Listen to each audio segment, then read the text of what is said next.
Hello and welcome to Byju's IAS. Before we start with our today's session, we have an announcement. Byju's IAS is conducting Byju's National Scholarship Test, which is scheduled to be conducted on 8th of August 2021. What you have to do is follow the link given in the description box, register, give the scholarship test, and if you get a good ranking, you would also be provided the scholarship by Byju's IAS.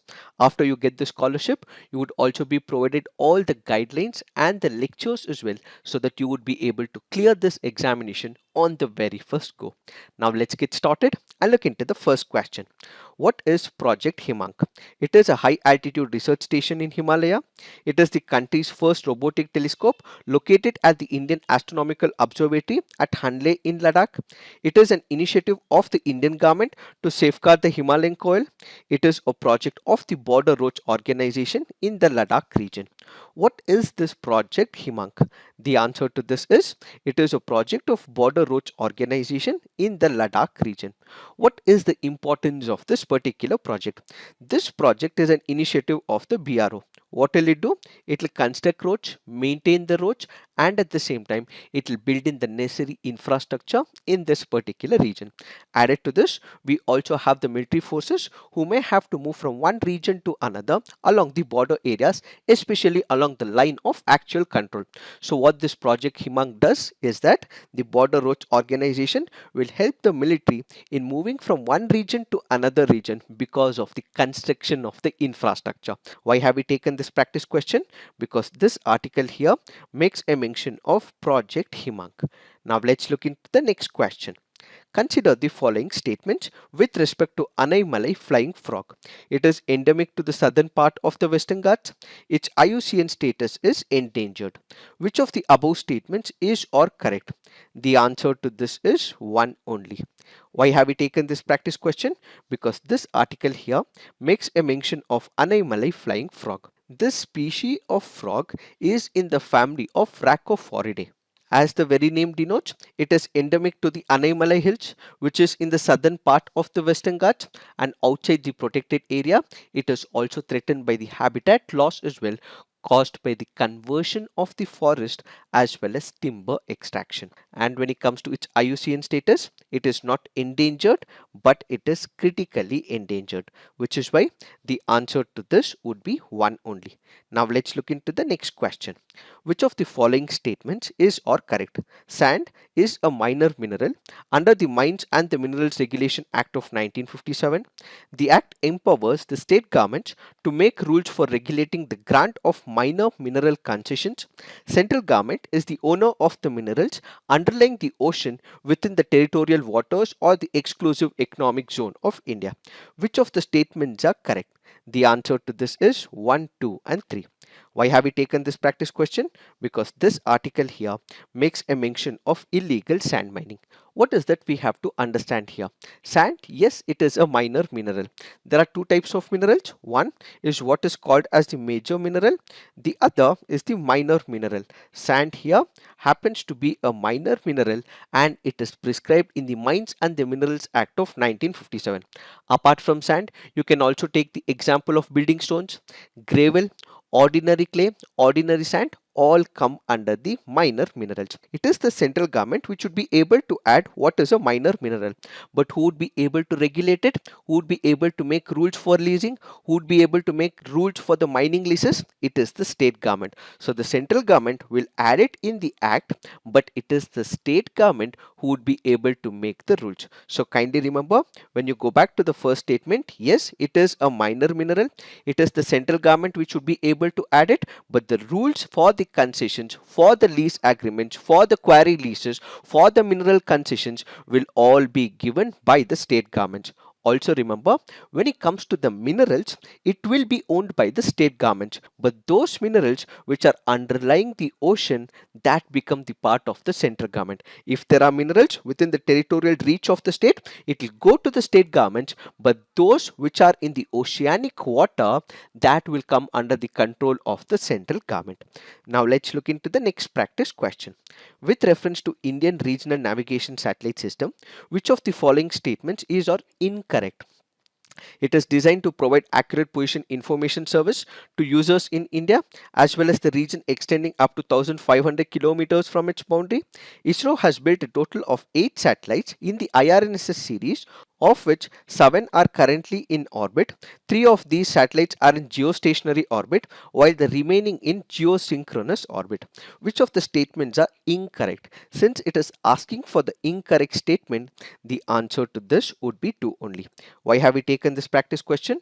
Because of the reference in the PIB article. As of now, ISRO has built not 8 satellites, but it has built 9 satellites, and as of now, we have 8 satellites which are in orbit and it is not 7. Yes, 3 of them are in geostationary orbit, the rest of them are in geosynchronous orbit. What is it about ISRO and IRNSS? Basically, the IRNS is a navigation satellite system.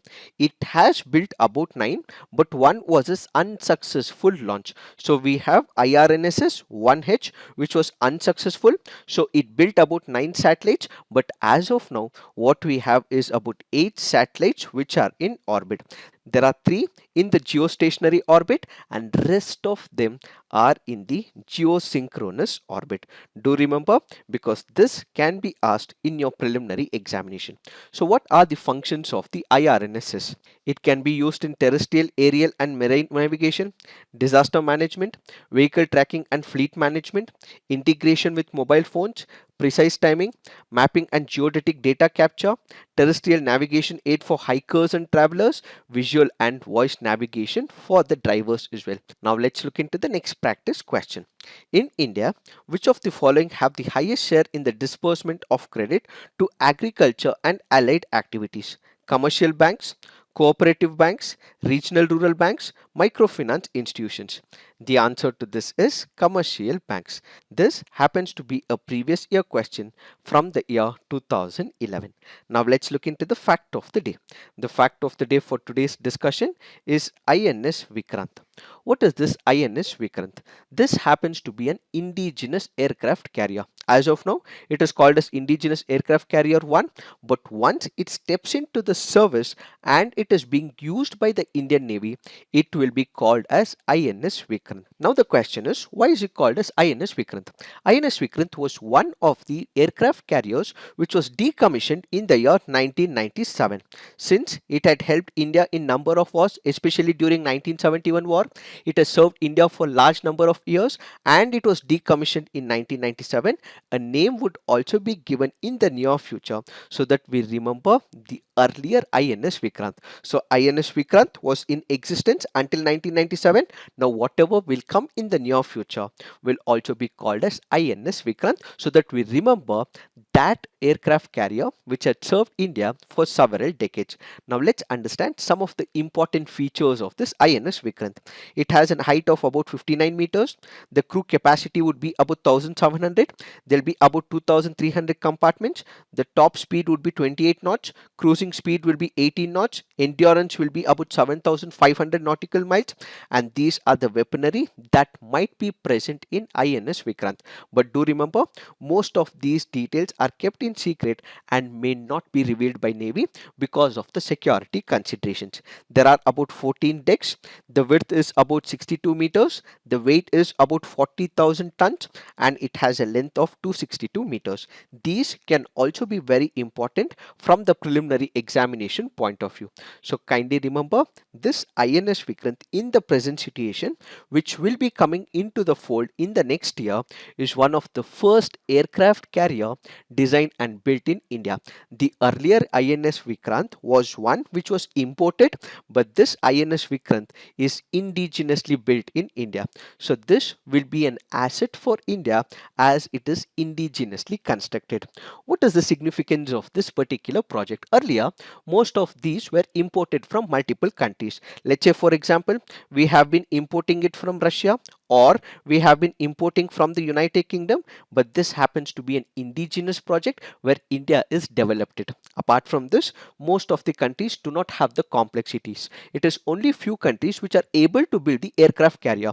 The United States of America, United Kingdom, Russia, China, so on and so forth, and India happens to join this league of countries so that we are in this elite set of countries. These are the significant points. Apart from this, India would be able to operate as a blue water navy. So what is this blue water navy? Most of the countries would be able to ensure that their maritime borders are protected, but there are only few countries which would also be operated in other waters as well. Let's say for example, we have our maritime boundaries in the Indian Ocean. What if India has to operate in Pacific Ocean? What if India has to operate in Atlantic Ocean? So it is these aircraft carriers which will help us travel to another location, help the aircraft carriers to launch their aircraft operations so that we would be able to protect our interest in some other region as well. So it is not only about protecting the maritime interest of India, but we would be able to travel to other localities, and when such a country travels to a different locality, protects its interest in some other region, that is what is called as blue water navy. So a blue water navy is the capacity of a country to project itself in a bigger maritime area than its maritime borders. So a navy can operate in a different region apart from the maritime locality is what is called as the blue water navy. That also happens to be a significant aspect of the INS Vikrant. So do remember, this INS Vikrant is one of the important demonstrations of India for self-reliant going forward. It is this that we have to understand in reference to this article. So this is it for today. Thank you for watching. All the best.